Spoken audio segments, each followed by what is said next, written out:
గొడవలే రావు. అండ్ మొన్న ఎమ్మెల్సీ మా నాగబాబు గారు పిఠాపురం అభివృద్ధి కార్యక్రమాలు కొన్నింటికి వెళ్ళినప్పుడు ఎవరో 10 మంది కార్యకర్తలు, అంటే వాళ్ళ కార్యకర్తలు అని కూడా అనకూడదు. టీడీపీ కార్యకర్తలు అనకూడదు. ఎందుకంటే అక్కడ టీడీపీ కార్యకర్తలు గాని, సామాన్య ప్రజలు గాని ప్రతి ఒక్కళ్ళు కూడా పిఠాపురంలో చాలా సంతోషంతో ఉన్నారు.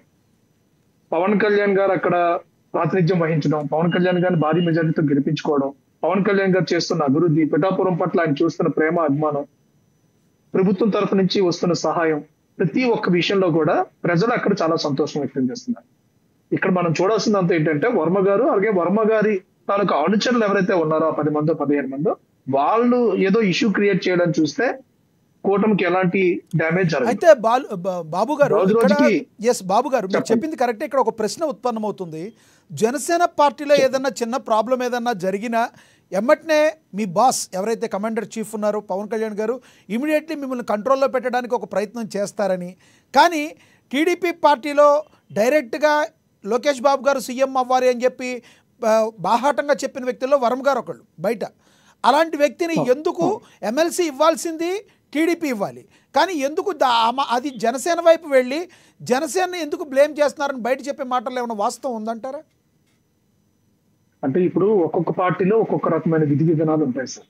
వాళ్ళ తాలూకా క్రమశిక్షణ ప్రణాళిక కానీ అవన్నీ కూడా వేరువేరేగా ఉంటాయి.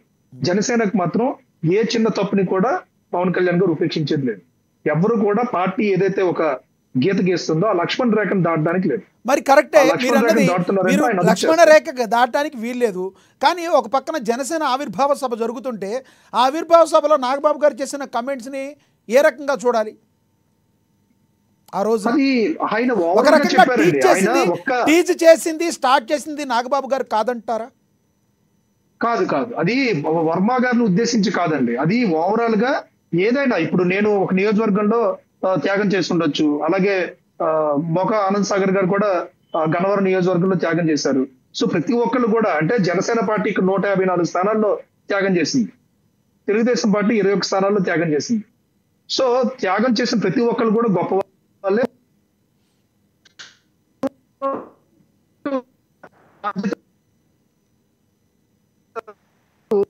మా గౌరవిస్తున్నారు. కార్యక్రమం అంటే ఎస్ ఏదో బాబు గారు మీ దగ్గర రైట్ కంటిన్యూ.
రైట్ వాళ్ళ దగ్గర ఏదో టెక్నికల్ ఇష్యూ వచ్చినట్టుంది. ఈ లోపు మనం వైసీపీ అధికార ప్రతినిధి రేగ లక్ష్మణరావు గారితో మాట్లాడదాం. లక్ష్మణరావు గారు నమస్తే అండి.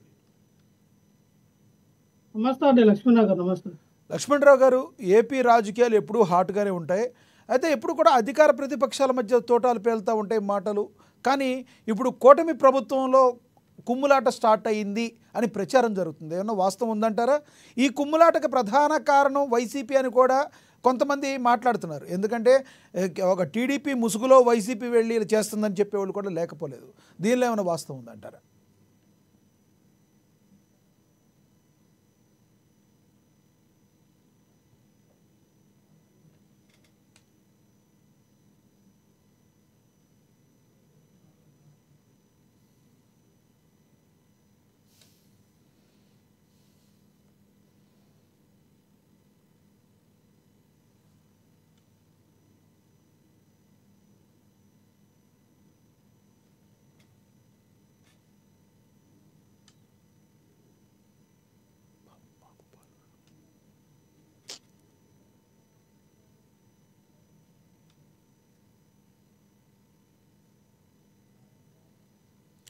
రైట్. బాబు పాలూరు గారు వినబడుతుందన్న వాయిస్?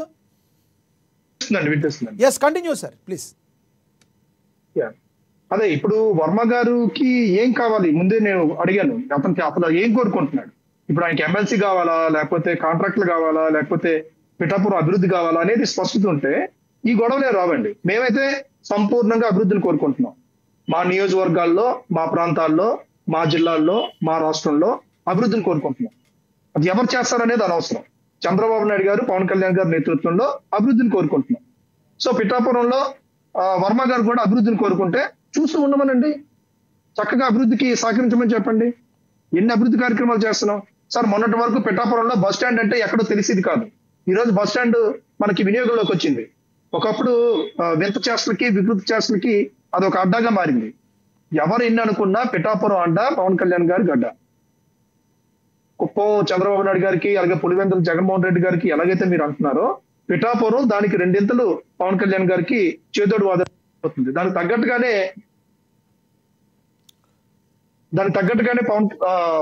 పవన్ కళ్యాణ్ గారు కూడా పిఠాపురంలో పనిచేస్తూ వెళ్తున్నారు. కానీ కార్యకర్తలు ఎప్పుడైతే ఒక ప్రధాన పార్టీకి కార్యకర్తలు బలం, ఇవి కూటమిలో ఉన్నప్పుడు అందరు కార్యకర్తలు కూడా సపోర్ట్ చేస్తేనే, మీరు 21 మంది సపోర్ట్ చేస్తేనే టీడీపీకి విజయాలు చేకూరిని, టీడీపీ అందరూ కూడా సపోర్ట్ చేస్తేనే మీ జనసేనకి 21 చేకూరి, అదేవిధంగా బీజేపీకి 10 అయినా 11 అయినా అందరూ కలిసి చేస్తేనే అది చేకూరింది విజయాలు.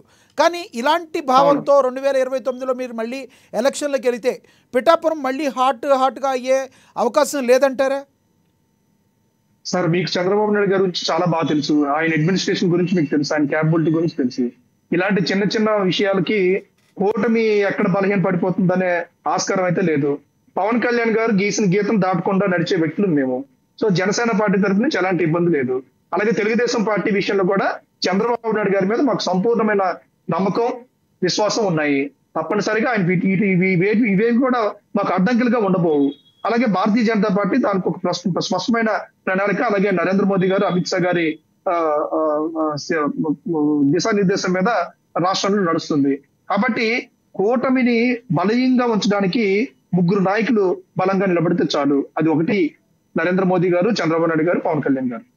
సో ఈ 3 నాయకులు బలంగా ఉంటే ఆటోమేటిక్ గా క్షేత్రస్థాయిలో, ఎందుకంటే 3 పార్టీలకి కూడా ఒక అల్టిమేటం, ఒక దైవంలా భావించే వ్యక్తులు అధ్యక్షులుగా ఉన్నారు, ఏ పార్టీకి ఆ పార్టీ. కాబట్టి వాళ్ళ మాటే మాకు శిరోధార్యం. తెలుగుదేశం పార్టీకి చంద్రబాబు నాయుడు గారు ఏం చెప్తే అదే శిరోధార్యం, మరి మాకు పవన్ కళ్యాణ్ గారు ఏం చెప్తే అదే శిరోధార్యం.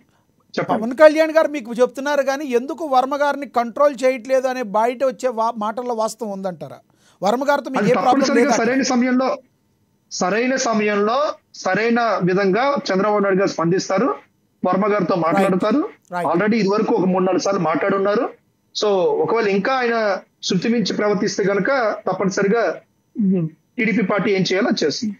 కూటమికి ఏ ఒక్కరు కూడా అడ్డంకిగా ఉండకూడదు సార్. ఎందుకంటే ఈ రోజు రాష్ట్రాన్ని కాపాడుకోవాల్సిన బాధ్యత ప్రతి ఒక్కరి మీద ఉంది. రాష్ట్ర అభివృద్ధి